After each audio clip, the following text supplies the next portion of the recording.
So as I say, thank you very much for coming along. We're going to try to keep to time today. This is a PedSIG meetup. It's the autumn meetup. Usually we kind of meet up at our sort of physical face-to-face conferences, both the main DRS conference and the conference series that we organise as the special interest group, the Pedagogy Special Interest Group. Obviously that hasn't been possible this year. And sorry, Leslie Ann, thank you very much for the offer of being a co-host, but because we've got the cheap version of Zoom, I can't even make anybody a co-host. I'm so sorry. We usually use this particular Zoom space for just private DRS things. I should have thought ahead and booked the big DRS space, so my apologies for that.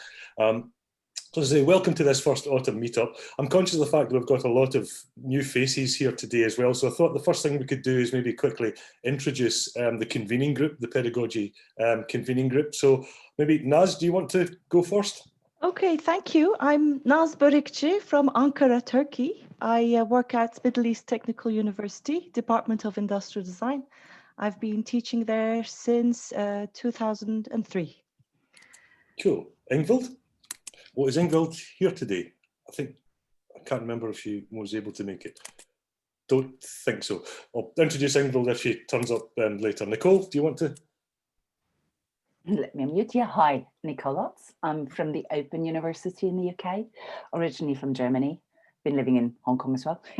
Been coming around a lot. Been at the OU for more than 10 years, and my particular interest is distance education and social interaction online and design. Cool. Liv? Sorry, Liv, I caught you at a bad moment. Liv, would you like to introduce yourself? It's okay. My name is Liv Merete Nielsen. I'm from Oslo, working at the Oslo Metropolitan University, educating teachers in design. Cool. And Leslie Ann? Hi, I'm Ann Noel. I'm at Tulane University in New Orleans, and I'm originally, well, I am from Trinidad and Tobago, not originally. Yeah. I'm from Trinidad and Tobago. Like Nicole, I've lived in other places, so I have a very strong connection to Brazil, where I lived for 6 years in Curitiba. And I'm very interested in critical pedagogy in general, and then bringing some of those perspectives into design.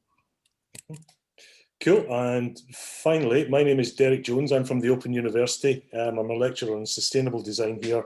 We specialise in distance design education, and particularly looking at sort of alternative sort of student populations of design education.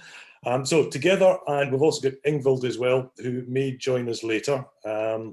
That's the convening group. The six of us are the convening group of the Pedagogy SIG, the special interest group for the DRS. Now, I do have one advert that I do want to get across.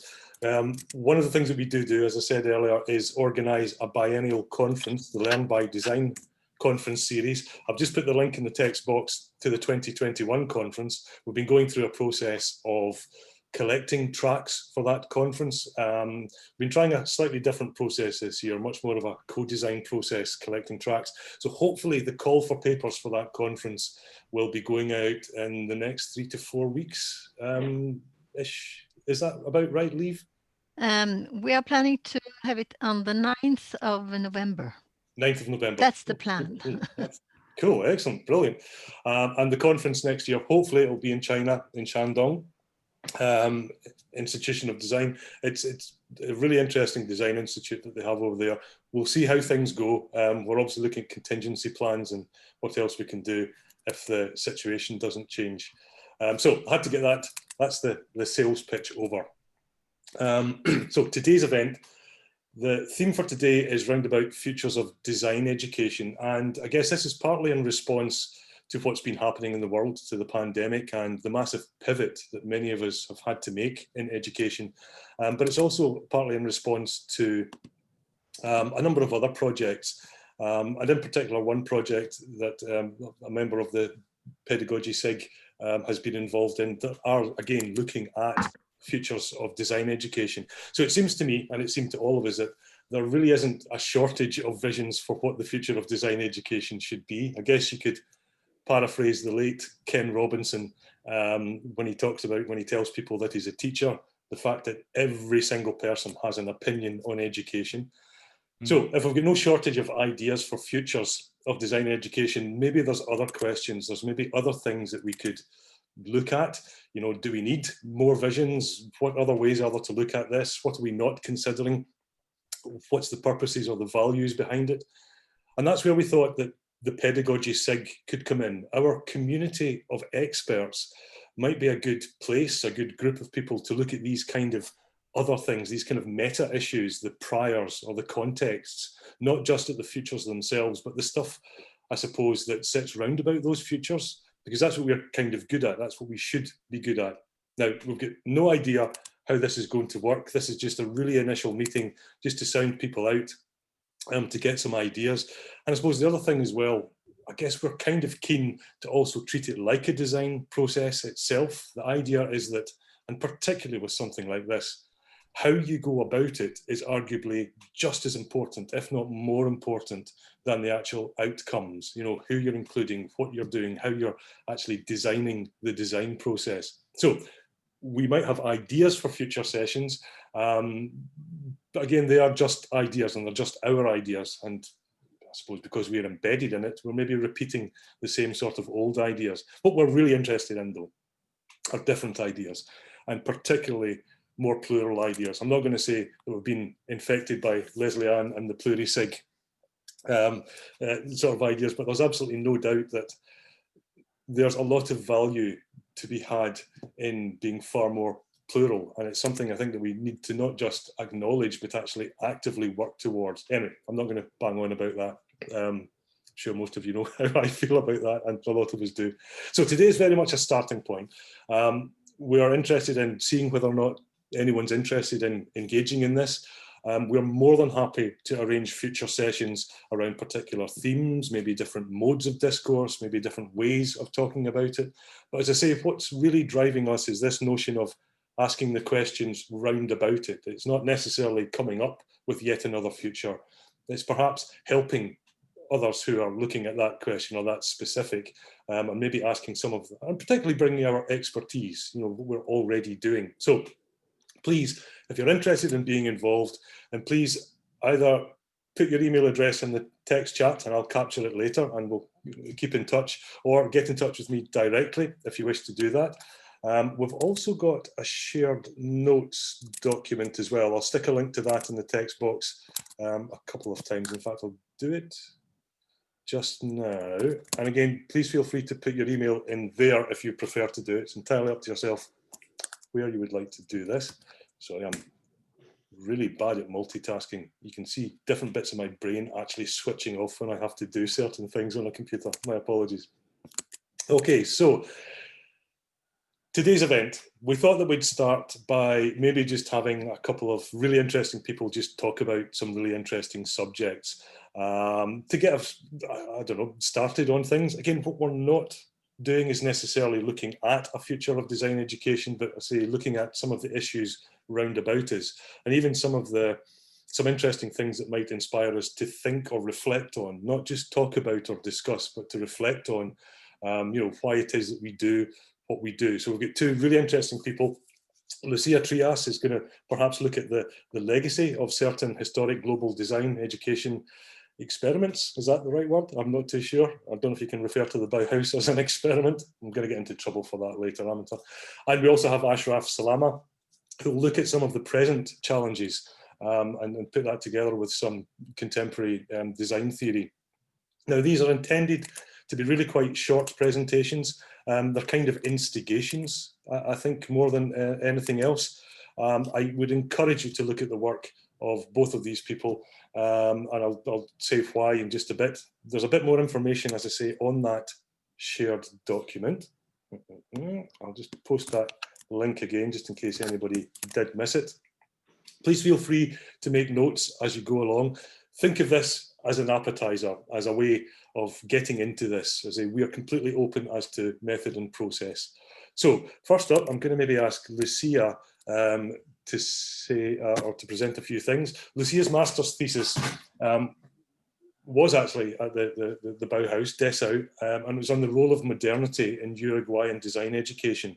For me, when I saw Lucia present this at the Pivot conference. It was one of the clearest pieces of work I'd ever seen that radically connected or directly connected several critical theories, larger, wider global theories, and demonstrated their real effect on design pedagogies and curriculum in a particular context. So without further ado, I'm just going to hand it over to you, Lucia. Is that okay? Yeah, thank you. Cool. I'm now feeling pretty nervous after your presentation, but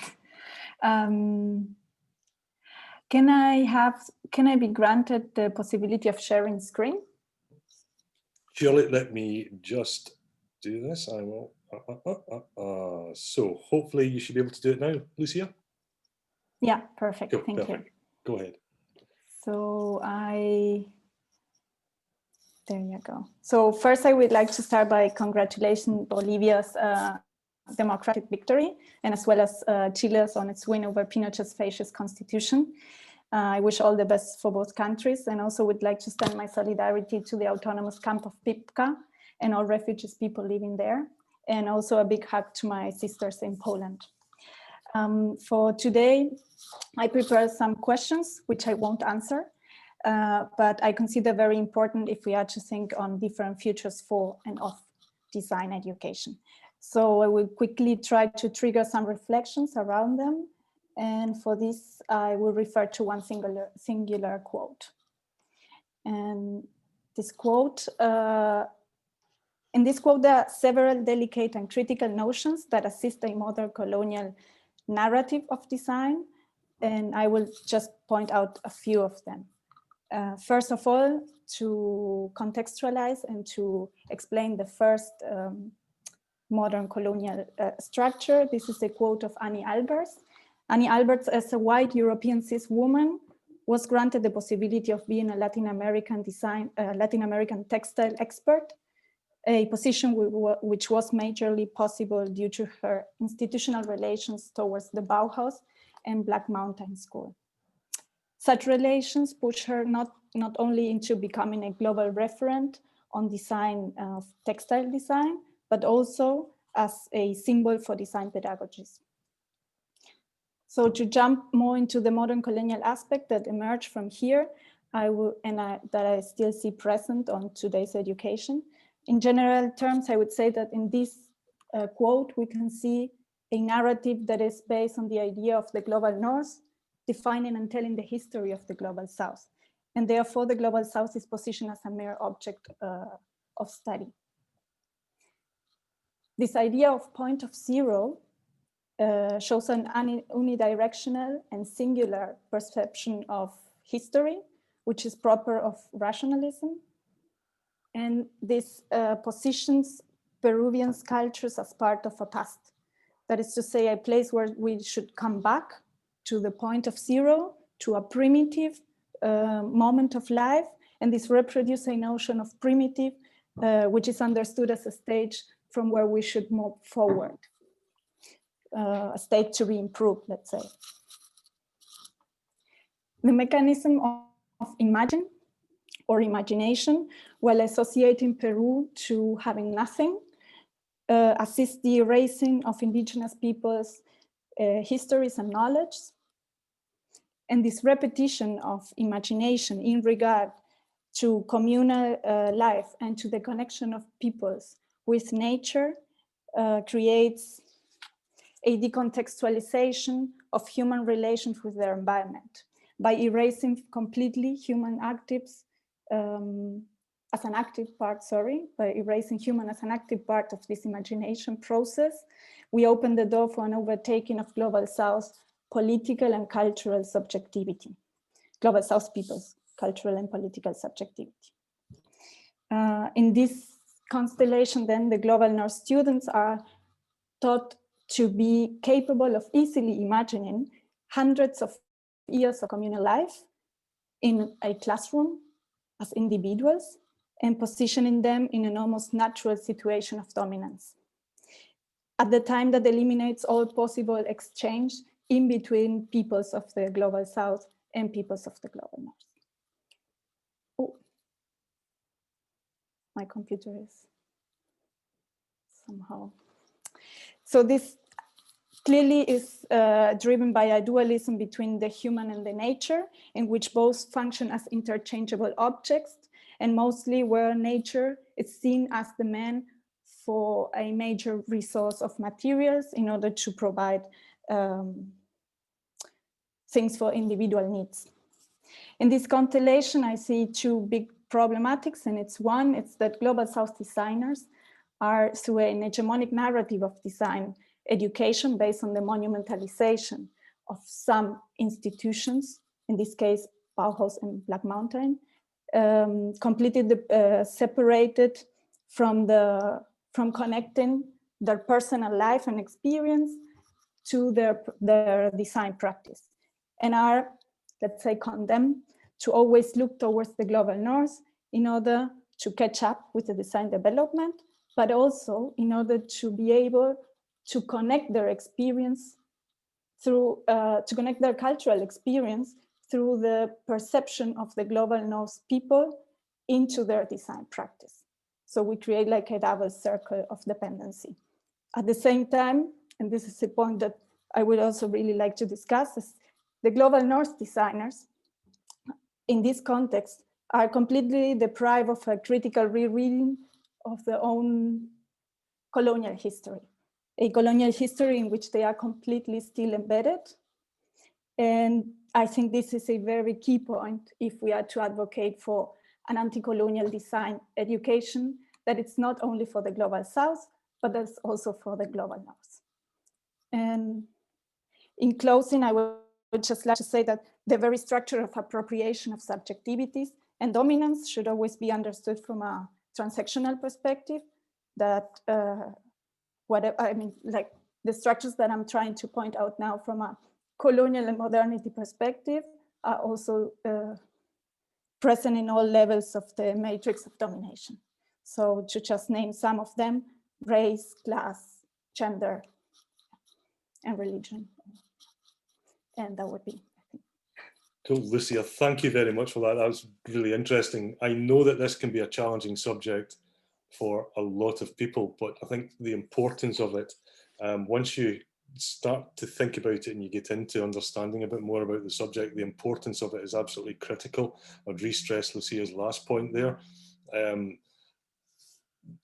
As part of the global north, you're actually colonized yourself, believe it or not, and you're bringing that auto-colonization to a lot of other situations, such that we say these really, really simple, universal things without realizing the massive baggage that we're bringing with them. That to me is the kind of sort of first point when thinking about anything into the future. But anyway, I think if we maybe keep it to maybe a few questions for Lucia just now, and we can maybe open up the discussion a little bit wider, but we could keep it to questions just specifically around about what Lucia has been talking about, or any even reflections or thoughts on some of the topics that Lucia has raised. If we can keep that for the first few minutes, that would be really greatly appreciated. So does anybody want to chip in or contribute to this? Any thoughts, any responses? There's Tobias in the chat. Tobias has got up to right. So Tobias, do you want to raise that question? Yeah, sorry. I found all of that really fantastic to listen to. There was what I thought was a key word quite at the end. It started with trans something. I wasn't quite sure what word it was. Sorry. Transactionality, like the different layers of oppression that a person can be exposed through the matrix of domination. Let's say I'm a woman, I'm also a woman of color, and then, you know. Oh yeah, okay, I think I understand. Okay, thank you so much. Sorry, maybe not the question that you could have hoped for, sorry, but I thought it was a really important word and I thought I didn't quite understand it. And there's another interesting question from Rim. Rim, do you want to vocalize that question or? Yes, hello everyone. Hi. Thank you for giving me the microphone. Lucia, thank you very much for really deconstructing the way that assignment was laid out. And so my question basically in the chat is, how would you reconstruct it? Because the tendency is to, and it tends to be the easy part, I think, to deconstruct things apart and to show where the gaps are, where the deficiencies are. I think, especially as designers, a really interesting task is to see what's the obviously there isn't one alternative. There are always multiple alternatives. What would one reconstruction be, in your opinion, of that brief?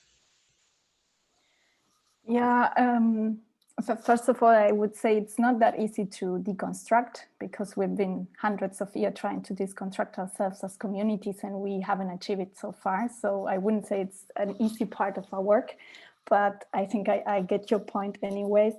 And I think, as you also said, I'm not in the position, and I will always, my whole life, I will try not to reach the position of designing the way it should be, because I don't believe in that.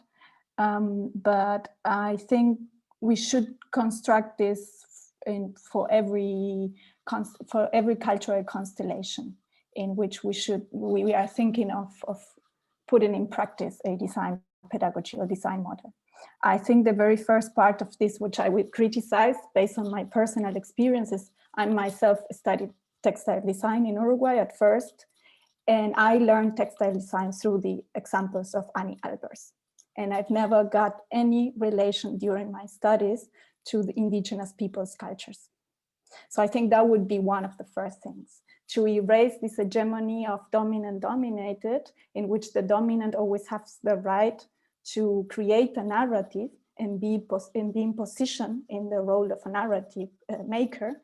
And I would say we shouldn't have these white European symbols in the narrative creation of pedagogies in the Global South. We should have a really like grassroots connection during our studies, because this idea of seeing Annie Albers as the expert has always created in me a feeling of not being enough, you know, of never being able to really reach this position of designing something worthwhile, because she is for me just too far away. And yeah, I think that would be my first like macro answer. Cool. I think the other, I'd maybe just add a really quick point to the back of that, Rim, as well. A deconstructive process can also be constructive as well. And I think even just checking some of the assumptions or priors that you bring to your practice, and then just shifting those slightly, as part of being a practitioner, can actually be, it's almost the process rather than the final result. Well, that's been my personal experience. Again, I would love this to be a future subject, because there are so many newer methods and approaches emerging globally as to how you do question the structures in your head, not just what you know, but how and the shapes of knowledge. So I'd really love this for a future session, if people would be up for that. I'm going to bring in Dawn just now, who's got a question about terminology. Dawn, do you want to jump in? Yes, my problem is simply, how do we refer to these nations and places? Because, well, Leslie Ann works in Trinidad. Is Trinidad in the Global South? It doesn't make sense. And I haven't found the correct word. And, in the old days, we used to say that the third world, which is insulting and difficult and wrong, but I haven't found the correct word. Does anyone have a suggestion?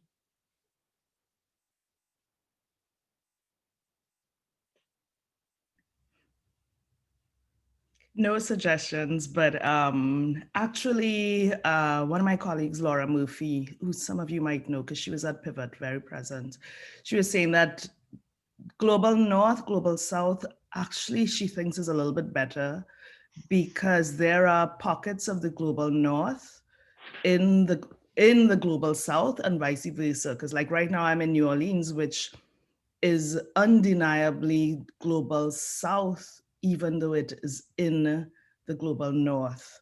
So these days, that's what I use, but I don't know what is right.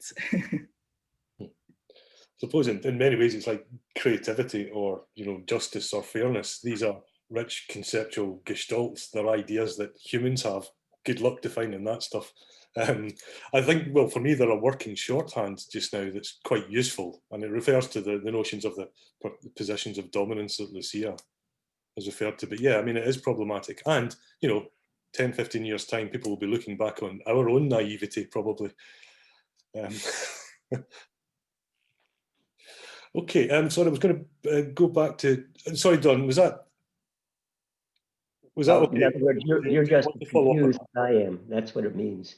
We're all confused about this. I think we all understand the concept, and I think it's been a really extremely important concept, and the impact of modernism and decolonization and indigenous tribes, et cetera, is really critically important. I just wish I had a word that I could use to summarize it. Yeah, it'd be fantastic, wouldn't it? It would be magical if we could do that kind of thing. Tobias, I'm just going to refer back to your point about transactional moves. Is that something, did you want to frame that as a question, or? Myself, I looked this up on the internet quickly. I guess from what I came across, transsectional. So I think I understood it pretty well, but if anyone else wants to comment back in that chat with a more insight, perhaps. I could send you a link to a really quick recipe on some gender and race transsectional stuff. I personally didn't think about it that way, but maybe if there's an intersection of ideas, and transsectional could be across a bunch of different something, whether you apply that to gender or something to do with your education. I'm not sure. I'm new to that term. Sorry. Cool. Sorry, I'm just trying to keep an eye on the chat here. Georgie, did you want to come in on the appropriation issue? Is that, because it is a kind of weird thing we do as designers, isn't it? It is that balance, I think, that has to be struck between obviously wanting people to be able to completely bring in their culture and their experience, but there's that danger perhaps of working with others who then try to appropriate, and I just don't know how you strike that balance, and whether maybe it's not a problem. I'm not absolutely certain. It's a question I have, really. I'm just trying to get my head around these things. Mm-hmm. No, absolutely. As I say, I think this would be definitely up there as a contender for a really interesting future session that, you know, we plan maybe. I mean, this is intended, as I say, as a bit of a starter for 10, but maybe as a future session that really thought about how might we make progress, how might we look at these issues in different ways. Again, we also do have, I should just, another quick pitch, we do have a couple of events that we are planning with other SIGs, particularly PluriSig and Sustainability SIG. We do have an event coming up in the new year. We've got no idea what that might be, but it might be that education, the kind of intersection of those interest groups as lenses onto either education or some other subject might be another way that we could sort of leverage future conversations as well. There was one comment from Fatma that was quite interesting. Fatma, would you like to say something about that? Hello, thank you. I was just thinking, you know, I don't know, I'm questioning. I think the important thing is the values transferred or shared through these mainstream discourses, such as Bauhaus, you know. Recognizing differences, I guess, are not the same with rejecting whatever is not locally rooted. I think somehow there should be room for being oneself, for being who you are, but at the same time, there should be also room to be for mutual understanding and affecting each other in such ways that the community is able to produce some common values, common understandings about some things, you know. So I think a balance between, locally rooted values and global or international values. I think we can find a balance between those. I think it doesn't have to be rejecting one part and, just trying to survive with the local ones. I'm just questioning, and I wonder what you think about that. Lucia, did you want to come in on that? Yeah, no, I totally agree. It's not about rejecting, but I think it's a step that we need to go through. It's the unfair hegemonic structure of these ontologies right now. It's like it's not the same studying at the Global South design and being presented the work of somebody who comes from the Global North as studying on the Global North and being presented towards the work of somebody coming from the Global South. There is an hegemonic construct that has been there for years, and that it's based through that has been strongly rooted in the whole world through the colonial processes, through colonialism.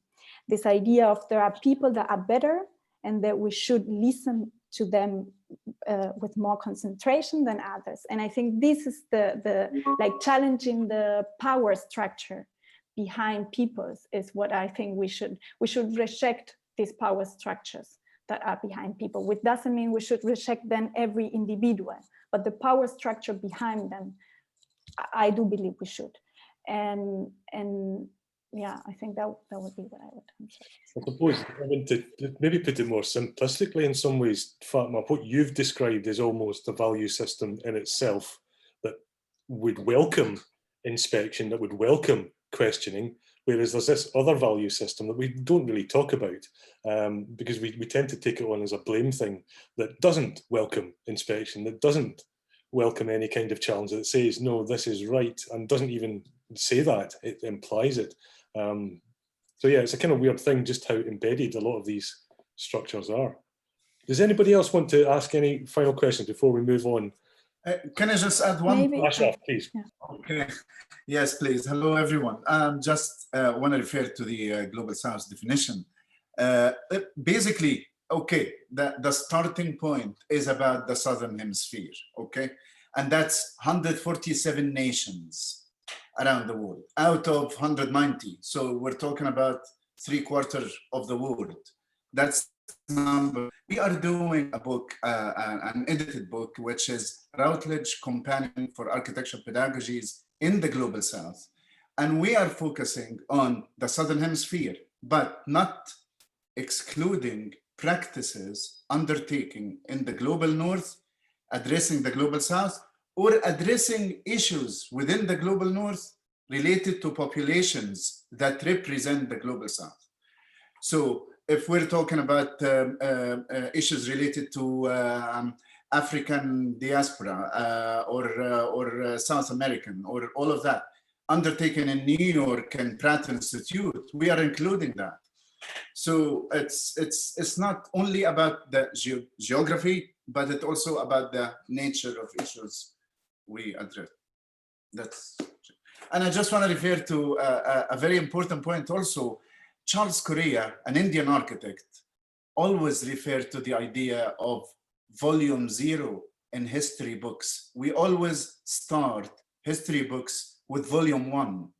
We never refer to volume 0, and we should refer to volume 0, which is the undocumented history of the Global South. That's a very good point, Ashraf. Okay, I think we'll maybe move to Ashraf, unless anybody has any final sort of thoughts or points for Lucia. As I say, honestly, this really is a starting point for today. I can already see that there could be a lot of value in opening up a discussion in so many of the issues that Lucia has raised. Are there any final observations or quick points or questions for Lucia? I would just like to say a small thing on the idea of values, because I think for understanding, or in my perspective, how the connection between design and value creation, it has also to do with a global capitalist system, right? And we need to see also that we need to have that very, very strong in our heads before we think of the idea of exchanging values, because values and add value, whatever political position we take toward this, but add value is a capitalistic thing that has been driven by a cis patriarchal and white dominant world. And this plays a role in the creation of design values or design object services and so on. So. Yep, absolutely. And particularly at a time where the questioning of that concept, if you like, of value has really started to, I suppose, kick off in certain design curricula. It's never been more important to understand the consequences of the history of that word or of that concept. It's not a word, it's, you know, it's one of those other massive concepts that comes with so much baggage. It's a wonder we can actually use it as a word. Anyway, sorry. Yeah, and especially the UK kind of prohibiting the anti-capitalistic teaching of concepts in schools. Absolutely. Imagine that happened 2 weeks ago. Absolutely. Again, I think for me that would be another one. Again, I'm talking, I suppose, as a practitioner as well as an educator, and one who's come from professional practice. The political and the socio-economic side of what we're doing as an object, I think would be good to actually uncover some of those issues and look at it not as an extreme dialogue between two extreme positions, and actually explore what other ways of looking at that there are, because fantastically there are other ways of looking at it. Sorry, I'm ranting now. I'm going to go to Ashraf. Ashraf Salama, who you've already kind of gotten a bit of a hint on where his interests might lie. By the way, that's going to be a really interesting volume. It's one to watch out for. Anyway, Ashraf Salama is Professor of Architecture, Head of Department in Architecture, or is it Head of Research, Ashraf? Head of Department until last February. That's what I thought. I thought this was out of date. Sorry, you need to update that. My apologies.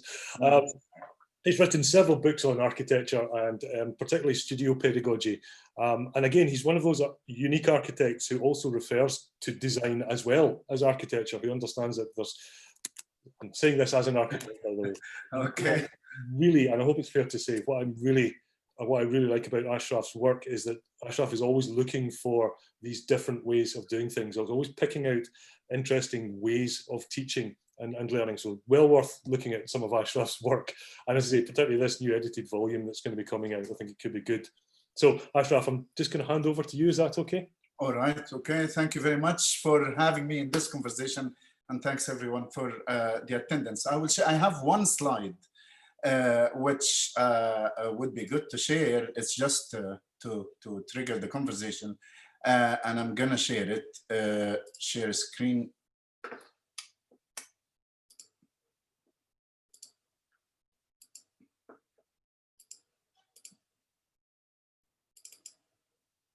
Oops. Somehow. Is it shared? Do you see? You're sharing the screen, but it looks, oh no, there we go. Is that there? Yes. Okay. Yeah. I have not prepared really for the meeting. I'm just gonna reflect on some of the points I was trying to raise over the past 6 months related to architecture education, building, of course, on previous work which I've done over the past 20-something years. First of all, I just want to start by saying the question is about the pandemic condition and what do we need to do? How can we imagine the future of architecture education or the futures of architecture education and design pedagogy? And I'm focusing on architecture and design pedagogy in architecture and urbanism and urban design and relevant built environment areas. So the point is about, we have 200 years legacy of a model that dominated the world in the global north and in the global south, which is a combination and various versions of 3 models: the Beaux-Arts in France, the Bauhaus in Germany, and the Vikutumas in Russia. The 3 combined formed different versions that impacted architecture education. Okay, so now, and that continued for over the past 200 years. Suddenly, we find ourselves in a position to make a decision in a period of 3 weeks, saying we have to desert this model. So the move from the physical to the virtual or to the digital is not really new, because it has been predicted through the work of, for example, William Mitchell and his trilogy of digital communities, Etopia, City of Bits, Me++, and all of his books were basically focusing on the idea of how digital communities will shape our life, our thinking, and our design practices in architecture and urbanism. So that's not new. What is new is the sudden change and the capacity of institutions to accommodate the virtual. So two things are new: sudden change and decision-making to desert a 200 years old model, and the other point is the capacity of institutions. So with that, there are many massaging efforts for architecture design studios to accommodate the current condition.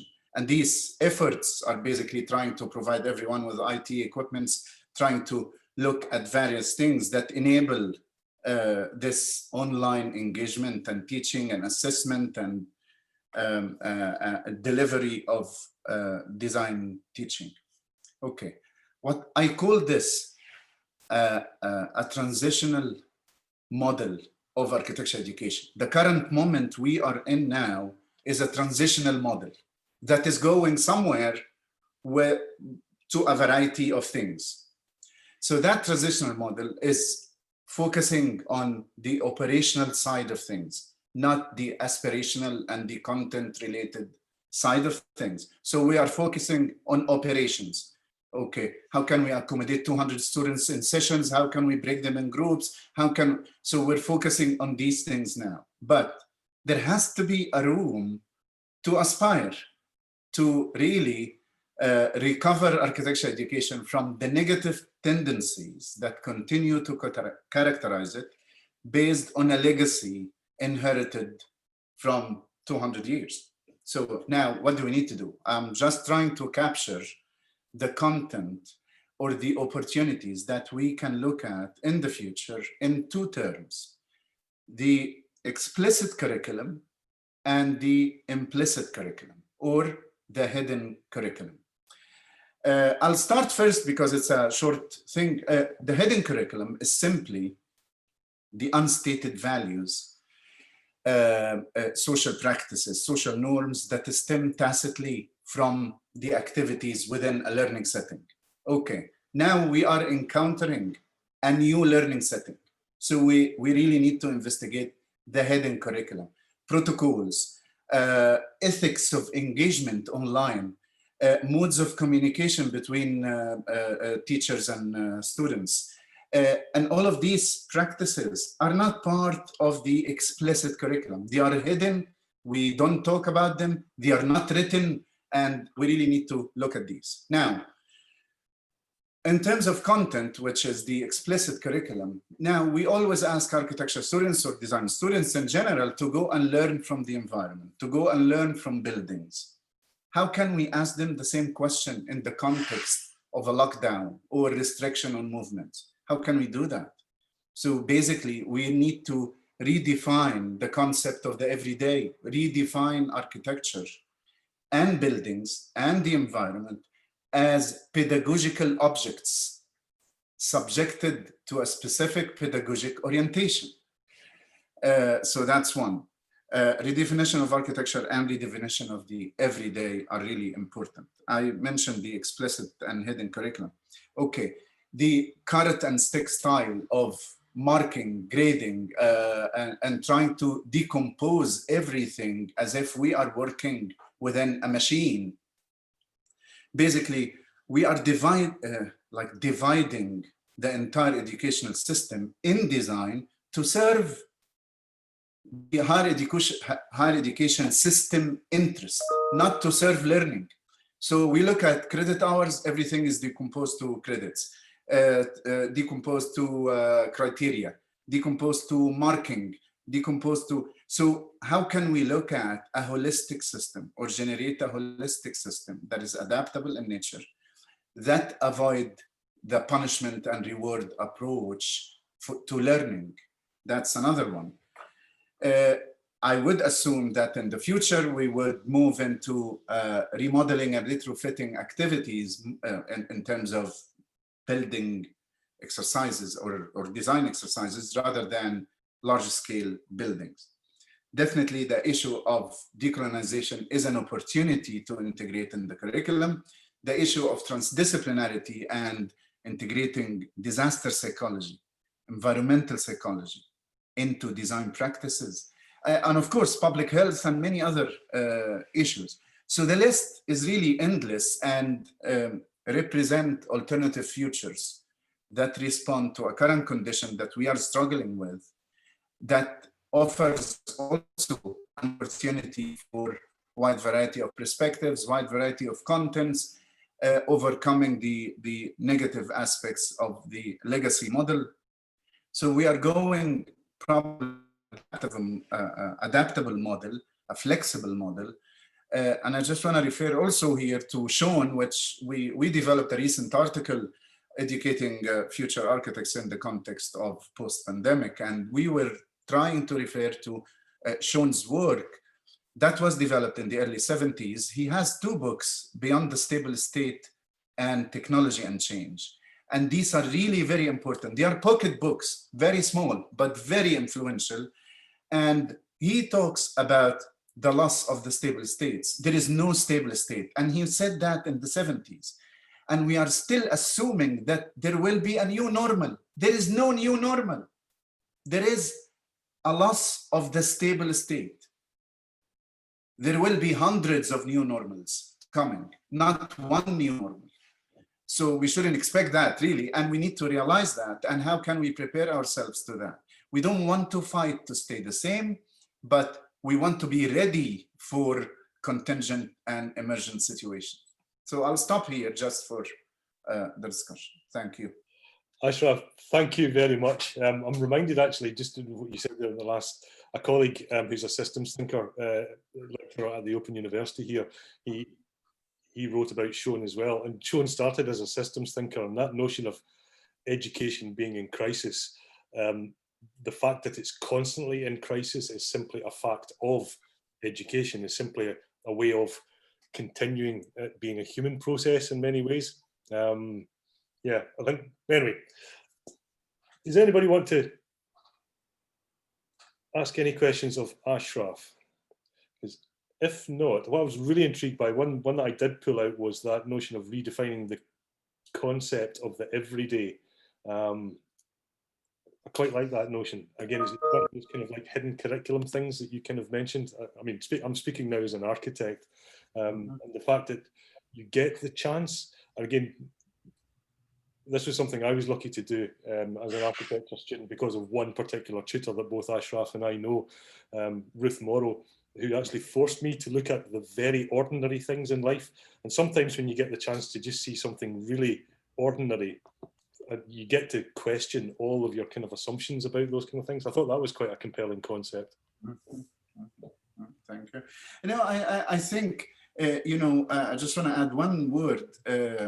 John Houbraken, who was also a dean of MIT in the 80s, and he said, learning from the everyday environment should legitimize our education practices.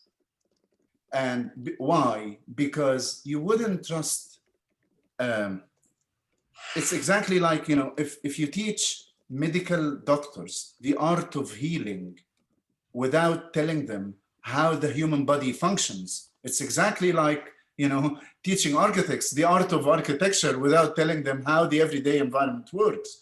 So you wouldn't trust a medical doctor who knows how the human body functions. Exactly likewise, you wouldn't trust an architect or a designer who knows the art of design without knowing how products or buildings or environments are working. So it's... No, absolutely. I would love to just pop in some words. I mean, Ashraf, I've actually heard so much about you before, so I'm so happy that you're in this session. The two things I want to refer to was the education in crisis, or well, what you said about the hundreds of new normals and the need for disaster psychology. You know, I think that that's really, really significant. And a colleague and I from Puerto Rico, you know, we created a curriculum as a response to Hurricane Maria that she had to implement immediately because schools went back to work right after the hurricane, you know, and you know, like so we've been in conversation a lot, like during the pandemic, kind of saying, oh my goodness, look at how everyone is trying to navigate this crisis, but actually we navigate crisis all the time. You know, I live in New Orleans and we're always dealing with crises. And it's interesting to see the, I'm going to now put it back into global North, global South kind of terms, but you know, like, so as a global South kind of spectator, it's interesting to see people's difficulty in dealing with crisis when really that is something that, you know, if you live in anywhere in the global South, we are dealing with crisis all the time, you know, and so like maybe there's that opportunity to simply put that into, yes, new curricula as we move forward. There were two things I don't the other thing was learning from the everyday environment. You know, so like I've said very publicly, and some of it is me being a little bit flamboyant, you know, I said, don't talk to me about the Bauhaus, and I'll never refer to the Bauhaus in class and stuff like that. And people ask me, well, how do you teach? And I think every time I ask that question, I think, I don't understand the question, because we can teach design through reflection, through, you know, as you said, looking at everyday objects. And I ask myself all the time, why do we have to go back to this specific place when it is that we are teaching about a process and understanding people's needs and understand, you know, it's other things that we're teaching. So yes, I'll give it back to you. Okay. No, I think learning, as I say, learning from the everyday, and also in the context of the global South, because of, I'm not saying the global North doesn't offer learning opportunities, not at all. And if we look at dense cities here in the UK and in Europe and public environments and public spaces, there is a lot to learn from. But I think there is marginalization in general throughout the history and in current practices and in current discourse of global South issues. Even within the pandemic, the discussion about informal settlements in the global South started in July, but everybody was talking from March to July about mainstream issues, never a discussion about let's say, issues related to South Africa, issues related to taking place in South America. So no doubt that that continuous understanding of what crises mean, whether war-related, natural disasters, or something like the pandemic, is really important. So it's disaster psychology should be part of our design practices, I would say. So I'm going to just pull in a question that Lucia has asked in the text about because again, this is I can see it emerging as a bit of a concern as well, that decolonization as an object becomes a branch. I don't know if you wanted to talk to that question, Lucia? Or... No, it's just because I saw it was presented as an important issue, and I would be very curious of how to, for me, it's like, it's the holistic for me, decolonizing, it's a political position. It's not a way of doing design. It's a political position of myself every day. Decolonizing design means for me, every day having a decolonized life with my neighbors, with my environment. It's not something I can just do in academia because it doesn't work this way. And then I see a negative potential at this point now, because decolonizing, it's not about just design right now. It's about a lot of academic and perspectives and disciplines. So I see a potential negative.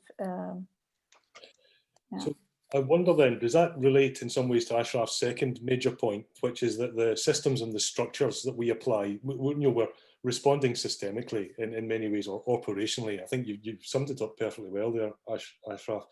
And when we do that, we make decisions for reasons that we don't necessarily even understand or are aware of. We think we're making good decisions, or even worse, maybe there's a Dan Ariely, the motivated reasoning type mechanism that kicks in cognitively, that you've made the decision, you don't know why you made the decision, or the system has forced you to make a decision in a particular way, and then you give other reasons for why you made that decision in order to maintain potentially a bad decision, but justifying it using better values.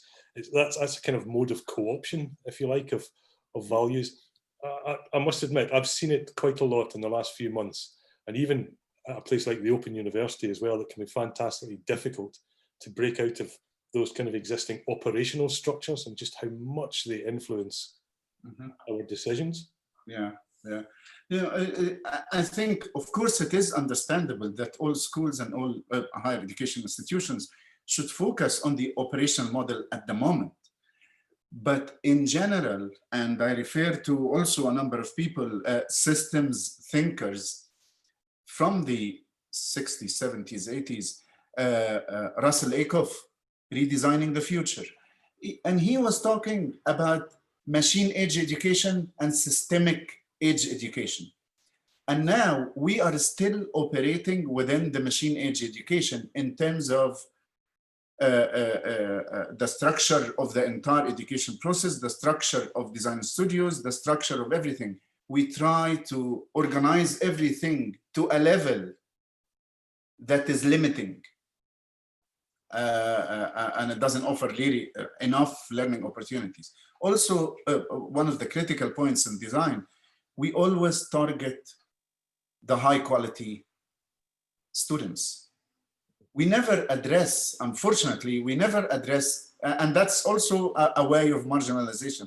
We never address the mainstream average and below average student. And how do we do that in design studios? Is also an opportunity. Definitely. I'm going to bring in Abir just now. Abir, you have your hand raised. Do you want to ask a question? Yeah. Hello, everyone. Hello, Dr. Ashraf. Hello. Actually, I like what you mentioned about the changing of the medium. Yani, when we go from the traditional way of teaching into the virtual learning, we are just changing the medium. And in terms of practice, in terms of methodology of teaching, the approach to teaching, it's almost the same.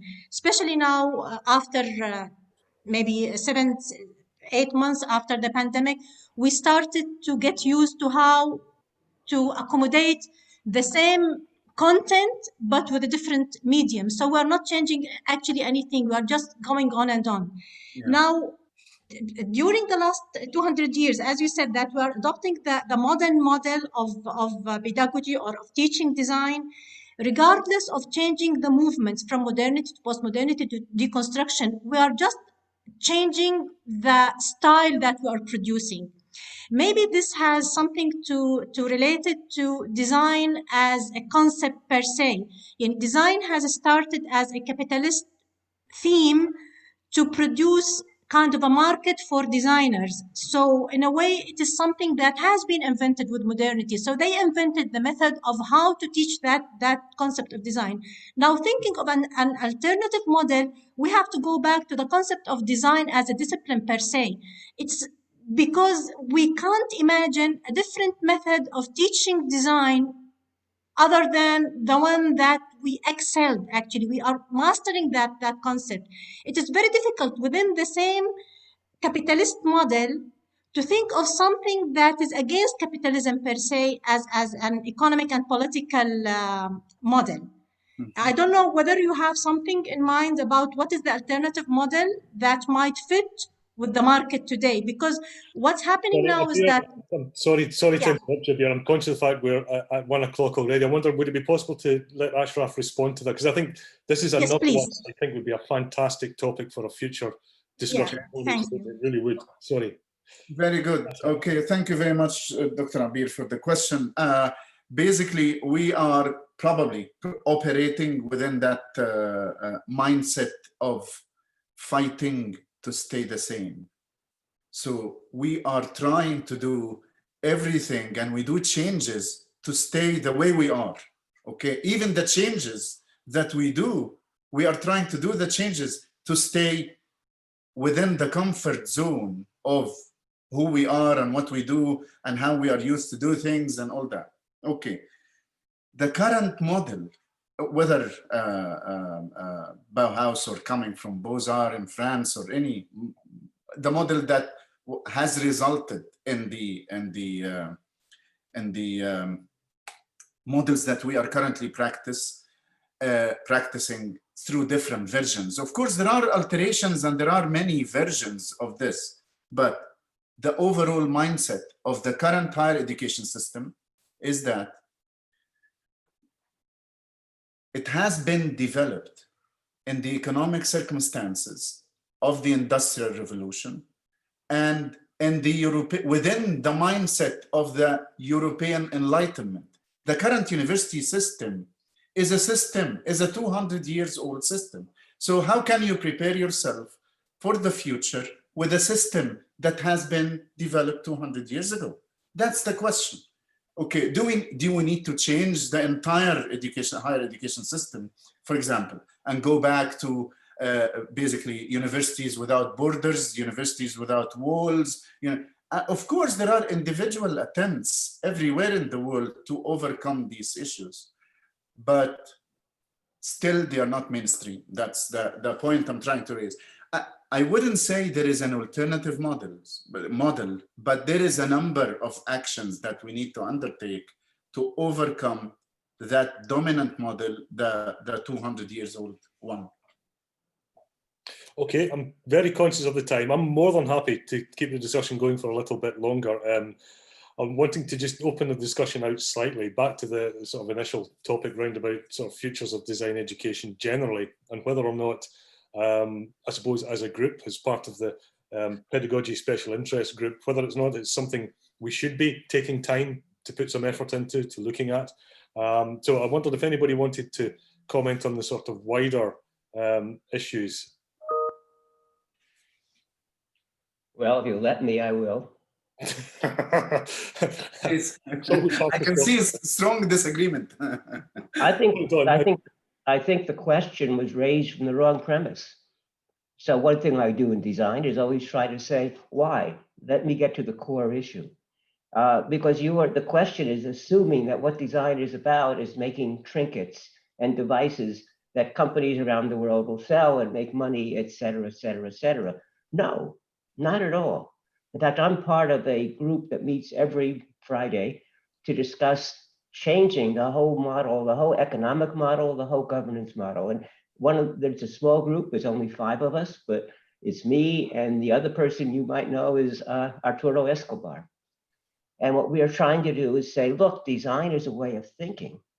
And what design really ought to be doing is approaching the societal issues of our time. It's not about making things that companies will sell, it's about making life better, but it can't be done in the old-fashioned way of designers are arrogant, they come in, they look at the issues in some country and send in the anthropologist and say, here's your problem, here's your solution. No, it has to come from the people themselves. It has to be community-based and driven. And so that what we could do is we can change design so that what we are is facilitators and mentors. Mm-hmm. But because it's difficult to solve some of these problems because they're very large system problems. They involve politics and economics and transportation and sanitation, et cetera. So the community itself often is not capable of doing it, but they understand their problems We build on that. And so I think the question was raised assuming a certain kind of design, which we will always have that. We will always be building devices, but that's not the core of design. The core of design is thinking and solving important critical societal problems. Okay, so again, there's a radically, or not radically different, but a very different conception of design as an artifact. And in some ways, I mean, that goes to the heart of some of the previous comments and notions of who controls the definition of this, or who controls what it is. In many ways, I don't think you're ever going to get rid, as you say, Don, of design as creating stuff. In fact, you know, there's a massive reason not to get rid of that. How you shift perhaps to a different vision is more interesting. I suppose the question is this something that we as a group could start to look into, not in terms of asking what that might be, but how might you look at the boundaries or the context of that? Is that too big a question for a Thursday afternoon? I mean, I'm guessing that there is a bit of an appetite for these types of conversations. Would that be fair to say? Cool. Societal problems are defined by the people who live with them, not by outsiders, not by the global north. Sure. That was a question that Leslie Ann asked. Yes, that's a good question, because we don't want to be dictators. And if we define the problems, no, that's the wrong way to do it. Okay. So as I say, so could I? Yeah, quickly, Robert, if we could, yeah, because I'm going to have to wrap it together. But please go ahead. Yes. Yeah. So what Don's saying there is actually, you know, that fits really well with what we're trying to do, which is to move from a single-minded focus on teaching individuals to pass tests towards a focus on developing communities and their design capabilities. We are finding, and it's exciting, that technologies and the speed with which our local community, Coventry, and the Midlands of in England, are adopting new technologies that enable us to work out there in the community and to build that into our teaching, which is, you know, what I was talking about. What day was it? A couple of days ago. Yeah. So absolutely, I absolutely agree with what Don's saying, but we are so restricted by the model of the university being about teaching the individual to pass tests. Exactly. Yeah. So again, I wonder whether this is, Daniel Dennett has got a fantastic piece on evolution, on biological evolution, and how we are really good at understanding really, really tiny things in terms of science, and we're really quite good at understanding kind of complex, messy stuff at the social science end of the scale. But that bit in between, that bit of actually understanding how these two interoperate, I wonder whether we have a problem of scale, if you like, or scale of concept here. You know, we'll all agree all of these broader values in so many ways, but then operationally, how it actually touches the ground and how it actually makes a difference. We're less good, if that's a phrase we can use, at the stuff in the middle, even talking about the stuff in the middle. I think it's important to, at the moment, things are changing fast and lots of new stuff's happening and lots of new connections. So it's important for us to keep picking up on those insights, noticing them and sharing them together. So it's, you know, exactly what the group needs to be doing. Okay, so in that case, what I will do very quickly, as I say, we've set this up really quite quickly. You know, these aims, they're not set in stone in any way whatsoever. They were kind of almost initial guiding principles for us as a PedSIG group to kind of set up this first event. More than happy to change these and adapt them. I suppose less than the aims, which I'd be tempted to keep very general and open, because I would prefer these to be far more reflective of the community. Perhaps more importantly would be what we do, perhaps. So again, we've got some ideas for what we might do in future sessions. I mean, we've already set up certain things that we'd like to work with other organisations or other institutions. But again, it's what this group might want to do, and not just passively, but to be actively involved in.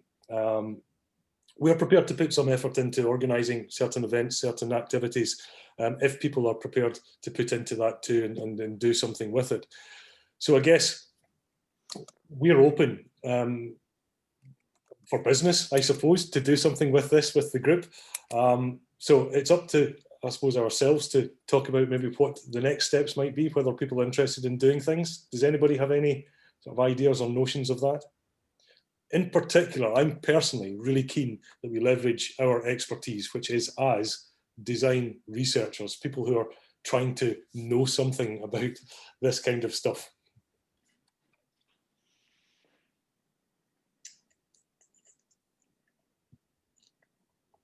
Nobody? Go on. I've been listening to you from. Hey, Ingrid, you want to introduce yourself first, by the way? Sorry. My name is Ingrid. I'm working at the teacher training in Western Norway University College. So I'm training teachers to become art and design educators in general education. And listening to what you're talking about, I think, and I have to speak from a Norwegian position and our curriculum, we're already doing a lot of this because the curriculum has these areas that's supposed to be transdisciplinarity across all the subjects. And one of them is health and mastering your own life. One of them is democracy and citizenship. And so you have these overarching topics that all the subjects are supposed to work within. And you're supposed to work transdisciplinarity within these. And also art and design in schools will then work critically towards projects, local needs within, these areas, problems. You connect everything you do in the workshop towards the world around. So even though it's a national curriculum, it becomes local in its problems. And also it becomes transdisciplinarity, transdisciplinary in its would you say perspectives towards the project, because the children are supposed to work within I'm sorry, I have to translate the subjects in my head. When they learn about ethics or society or geography or history, you connect these or the sciences, you connect them in projects that go across. And one of our colleagues that you probably or maybe have read something from, Eva Lutnes, she talks about critical literacy and how if you start from a point where the pupils themselves define some critical problems around them that they would like to find a solution for, they need to map it out like a systems thinking. What are the problems and how, and you do thoughts around the social, the economic, the environmental, and all these kind of things into it before you start working towards solutions.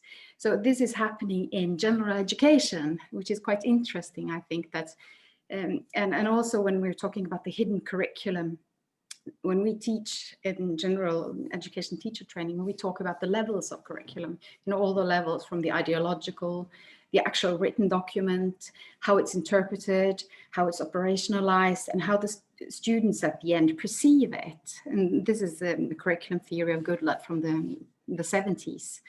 He calls it an ecological curriculum. No, it's all the time moving, because the ideologies at that moment will connect with the interpretation of the written document. And some will be educated 20 years ago and will have an ideological baggage that's not the same as those educated now, etc., etc. So the unity is quite difficult, I think, even though the written curricula is the same.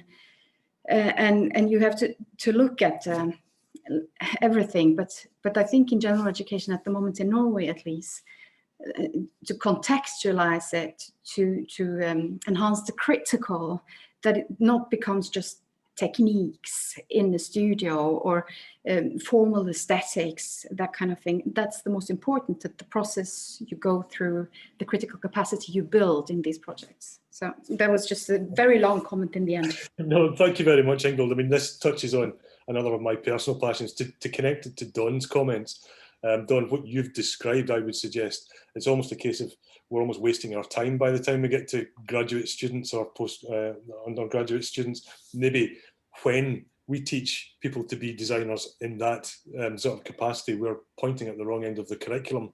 I've beginning to wonder that quite a lot these days. I think that this on its own could also be another potential future discussion area, is where in the curriculum, or who in the curriculum, or at what point in the whole educational cycle are these sorts of capacities, where are they better addressed or pointed to?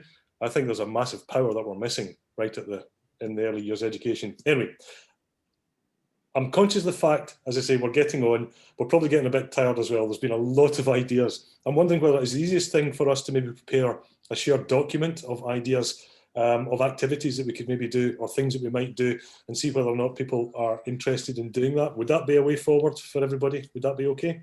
Sure. Yeah. Okay, I'll set up a shared document. As I say, from today, there's already probably 3 really key areas that would be good to talk to. As I say, and my apologies, Dawn, I was hoping to get round to you so we could maybe even look at your project, the future of, I'm happy to hang around for a bit if you wanted to talk a bit about that as well.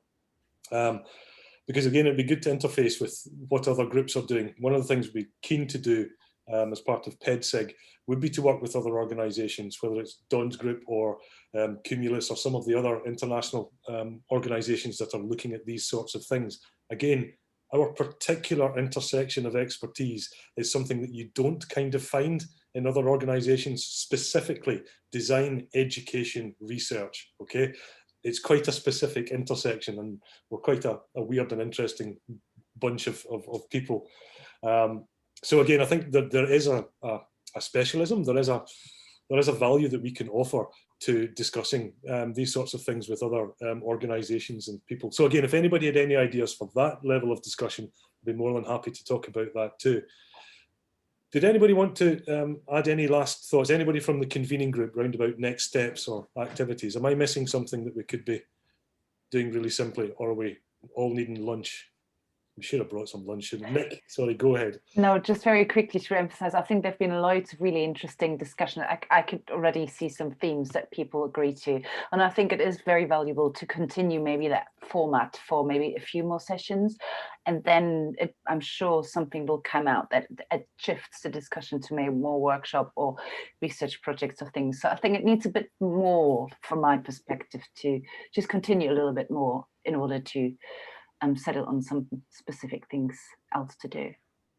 Yeah, okay, no, sure, no problem with that. I mean, so that, personally speaking, in these sorts of Zoom sort of projects or activities, or even any distributed ones, generating the kind of comfortableness or the trust of the group, it does take a bit of time.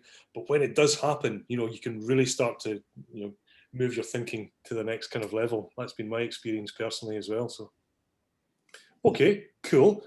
We'll share a document then. As I say, please feel free to get in touch if you want to keep getting updates on these. As I say, I'm quite happy to hang around just for a little bit if we wanted to touch on any other issues sort of after the end of the recording too. And again, please feel free to take that opportunity to give us any feedback as well. Thank you very much, everybody, for coming along today. It's really been interesting. My head is actually quite sore. A special thanks to Lucia and to Ashraf. Thank you very much for some really interesting ideas. It was really great. So thank you very much. And I hope to speak to you all soon. Okay, thanks very much, everybody. I'm just going to stop the recording here. Thanks, Derek, for facilitating.